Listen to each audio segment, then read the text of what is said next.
ایسے معلوم کریں کہ اللہ تعالیٰ آپ سے خوش ہیں یا ناراض۔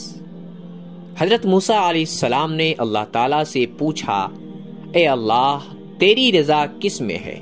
اللہ تعالیٰ نے فرمایا، میری رضا میرے فیصلے میں ہے، جو میرے فیصلے پر راضی ہوگا میں اپنے اس بندے سے راضی ہو جاؤں گا، اور جو میرے فیصلے پر ناراض ہوگا میں بھی اس بندے سے ناراض ہو جاؤں گا۔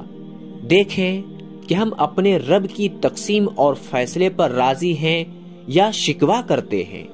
کچھ لوگوں نے حضرت موسیٰ علیہ السلام سے ہی پوچھا کہ ہمیں کیسے پتا چلے گا کہ اللہ تعالیٰ ہم سے راضی ہیں؟ تو حضرت موسیٰ علیہ السلام نے فرمایا، میں کوہ طور پر جاؤں گا اور اللہ رب العزت سے پوچھوں گا۔ چنانچہ جب کوہ طور پر تشریف لے گئے، عرض کیا، اے پروردگار، آپ کے بندے یہ بات پوچھ رہے ہیں۔